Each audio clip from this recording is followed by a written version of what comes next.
Hello, I am filming the intro to this in my car. Actually, you know what? Hi. Wow, now I just can't see the road. I'm on my way home from work. It's 6 a.m. It's like, I don't know what, I think it's 6. Yeah, so I am super excited about this. I'm going to talk about, the past 4 months because I left everybody hanging, the whole 10 people who watched my last video, about how my semester went at school. And I will probably talk about some other stuff too, but I'm like punch drunk right now because I love my coworkers and I had a really good night at work. So I will probably make the rest of this video later because I'm going to bed now, but I'll see you soon. Okay, so I mentioned this morning about how I haven't filmed anything in like 4 months, which I think the last video I posted was, I want to say in August, right before I started school. I don't know why I didn't record anything. Well, I did record some, but there was no conclusion, so I kind of just forgot about it. But I'm thinking I'm just gonna do some kind of like explaining the outcome of everything because it was all about school. But anyways, so first semester of nursing school is in the books, and I definitely want to record next semester, like make actual vlogs. So about school, I don't even know. It went by so fast. The first semester flew by. I didn't really know what to expect, so I kind of just focused on trying to figure out how to study for it, and I can show you how I ended up doing that. Okay, well, let's just start with talking about my grades, because with how my study habits started, you wouldn't think that I even passed. It's not really my study habits, it's just the fact that for pharm, I did not make a single drug card. I just didn't know, like, I froze and panicked, and so I didn't make a single drug card. And I ended up getting A's and B's in my classes, and everything went great. I just don't understand that yet, but I definitely have study habits for the concepts. So I'm going to show you, and my friend made this, and when I started studying with it, so the first test that I took in one of my classes, I got a 71 on my first nursing school test, and that's not passing. So I kind of freaked out and like was reevaluating everything, and I just needed to calm down looking back, because it's so different when you get into nursing school. Like, you've never taken a test like this before. It's a totally different base, how they make the questions and everything, and you're not used to answering questions like that. But then you learn like the nursing priorities, like your airway and breathing and circulation, and then you learn like basic needs of a human, and then you go off of that if you need to. But so that first test I got a 71, and then fast forward to the end of the semester with this class, and it was my problem class. Like, I was obviously failing the class after that. I was failing for 10 weeks before I even got to a passing grade, and I got a 91 on my last test by using this. This is kind of like a concept map, but don't let that freak you out. I hate concept maps too. But you put the concept right up here, okay? And then you will put the physiology of the concept here. And that, so say that you're doing inflammation. You'll write here how the concept works, like how does inflammation, like what is that process in your body? What does your body do? And then risk factors, so like people who are at risk for inflammation, like maybe they're immobile or older and whatever. And then so this is actually for my class called Lifespan. And with that class we talk about the disease processes from when you're a baby to when you're super old. So that's why it's called Lifespan. So you're gonna write about, like, in older adults, what does it look like for them? In younger people, what does it look like for them? And then any tests you can do to determine if that's what they have. And then their symptoms, the 5 symptoms of inflammation.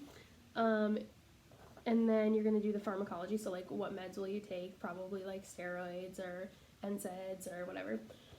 And then your intervention, your nursing intervention. So what you're going to do as a nurse, are you going to get them ice, are you going to get them heat, are you going to whatever. And then with that, you're going to teach the patient, like, you need to, when you leave the hospital, you need to be icing your leg, whatever.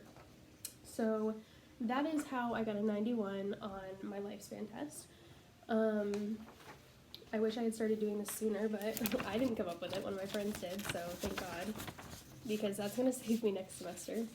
And then as far as studying for meds, it's just been insane. Our pharm class was more like pathopharm, so it wasn't necessarily just, what does this med do? And I think that's kind of what saved me, because I got so frazzled with the meds. I bought Picmonic, which you can look it up online. It's just like, it illustrates the meds really well. It gives like characters and easy ways to remember. So if you're like a visual learner, I would recommend that. It did help. And then for drug cards. So I made a drug card. I made a few drug cards, and then I proceeded to freak out because I didn't feel like I could study them. It's just not how I do things. So I stopped making drug cards because I was like, okay, I don't want to do this because it's not helping me. And then actually, I was at work last night, and I asked one of our nurses like how she studies and how she got through nursing school. And she was really embarrassed about this because she folds up a piece of paper like this, and I'm trying it, and I think it might work, but I haven't like experimented with it enough. We're on Christmas break right now, so I'm just messing around. Break down into boxes, and then I'm trying it with meds. I guess she did this with everything, but and it's kind of the concept of what I was showing you with my concept map, and I don't even know if that's a concept map. It's probably not. So I'm doing this with meds. So I'm gonna do the class of the med, and then like the name and dose. Or no, that's not even what it says. Oh yeah, it is. And then the action, like what it does in your body, so that's like the physiology. And then the effects, and then down here it'll be like teaching and whatever the other topics are that you memorize for each med. So I'm gonna try this. It seems, when it's broken down into little boxes like this, it seems like it's easier to grasp. But those are my one, and then maybe 2 study routines. And then we have pre-work every week, so we basically need to learn the information before we go to school. That way we can like dig deeper into it when we're there. So usually I do however many, like we usually do like 1 or 2 or maybe 3 concepts every week. And so I'll do 3 of those sheets, and then a shit ton of practice questions. Practice questions are what is going to get you through nursing school, without a doubt. Trust me, because at the end of the day, you're taking a test, and that determines if you pass. And if you have resources that have questions, NCLEX style questions, that'll help you a lot.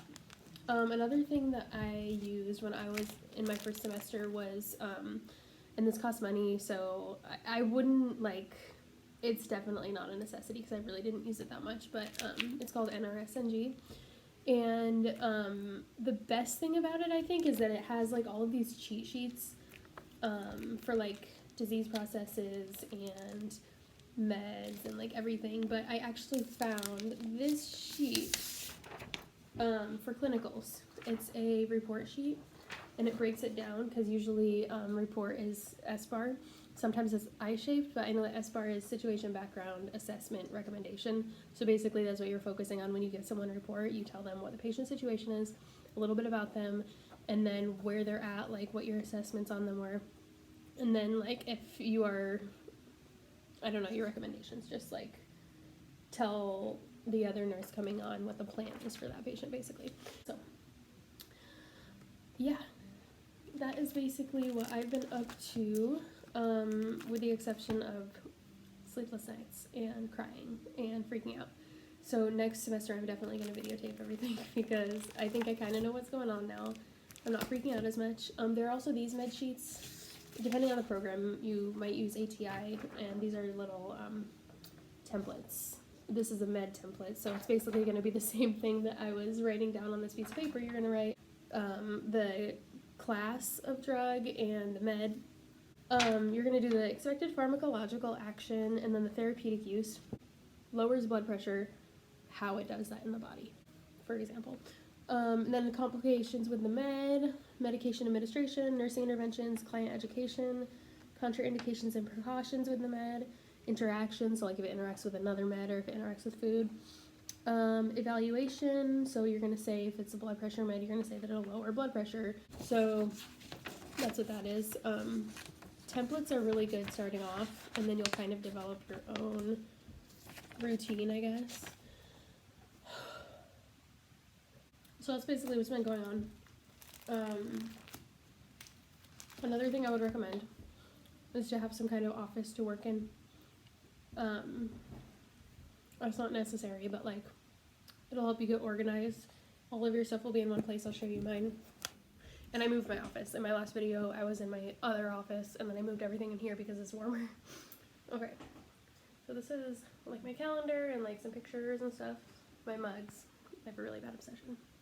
And then just all of my stuff there, and then I have another desk here. It's really good to like have all of your stuff in the same place, because when you come home and you're studying, all of your stuff ends up sprawled out everywhere and you don't know what's going on, and then you just want to fall asleep. So it's best to just know where all of your stuff is. As long as it's in this one room, I can find it. It's really important to not freak out, and I don't say that from being able to not freak out, because I was freaking out the entire time.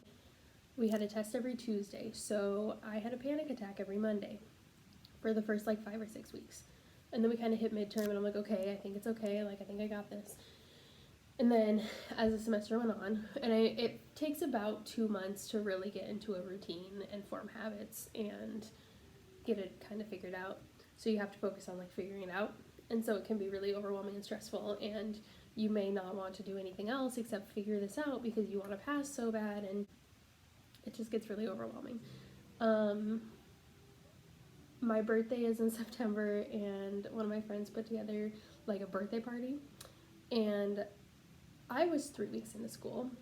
I was freaking out. I was like, why are we doing this? I need to be studying. Like, I really appreciated it. Like, that was awesome, but the week after that was really scary, but I ended up getting a good grade on my test, but I like wasted the whole weekend. And so I was freaking out, but you need to be able to like take a little bit of time for yourself and do the things you want to do, otherwise you're not going to do what you have to do. So I think a lot of it just comes with experience though, and you have to just do it and figure it out. I watched so many YouTube videos about nursing students and med students and everyone, and what they do to study and what they do every day. You just need to do it and figure it out for yourself, because what they do is probably not what you're going to want to do, and it's not the routine that you're going to want. So it's good to watch those and then get advice from them, but really ultimately focus on yourself and not trying to copy someone else, because I'm a mess and none of my classmates copy me. Because I'm crazy. I didn't sleep a lot, and I'm gonna try to do that this semester, because if you don't sleep, you're frazzled, and especially clinical days, you can get a normal, like a good amount of sleep, like 8 hours, and still be exhausted after. So don't go get 5 hours of sleep and then go to clinical. That's not a good idea. I would also recommend, if you can, just to have a job in healthcare before you start nursing school. It's not impossible if you don't. In a hospital setting or like a clinic or something, you're going to see stuff come in that you'll end up talking about in class, and you'll connect the dots, and it'll make a lot more sense. I don't know, I kind of felt like I was one of the people who was like not likely to make it, and when we came to class, I was like, on the first day, I was like answering questions, and everyone was like, how do you already know that? And because I work in a hospital, and I see that all the time, and it'll help. If you are working in healthcare, don't be afraid to like ask the nurses and doctors questions if you have them, or like follow them into a room and have them explain what they're doing, and just, they are more than willing to help. And if they're not, then they're assholes. So, tips and tricks. I just woke up. So I work night shift. What time Oh, it's almost 1.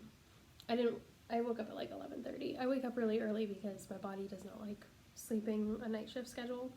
So I get off work at 6 a.m. and I usually go to bed at like 7. And then I just wake up at like 11:30, no matter what time I go to bed.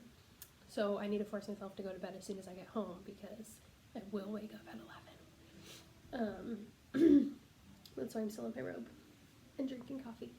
This coffee is so good. Oh my god. Okay. So I think that kind of wraps it up. All about where I've been this last semester. It's overwhelming.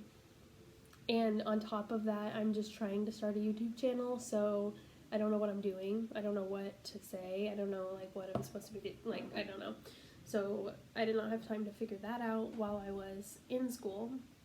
But I think I'm just gonna make videos, post them, and see what happens. Like I said in my other video, like this is about my experience in nursing school, and this is mostly for me. Like I want to document this, and I'm hoping to meet friends along the way and see, I don't know. So I started my YouTube obsession watching America Revere. She is a med student. Not anymore, basically. She's like done. But I binged her vlogs, and then I just liked how she did like a day by day whatever she was doing. That was super interesting, and so I was like, wow, that's really cool. And then I like found another YouTuber, and now I'm like hooked on Samantha Shriver and Learning to Be Fearless. Her name is Alex, I think. But yeah, I watch a lot of YouTube videos, and it's very interesting, and I wanted to join the club, so don't hate me, I'm just starting out. But I'm gonna go now because this video is long and I need to see if I can edit it. If you have any questions, comment. I'm really excited. Okay, bye.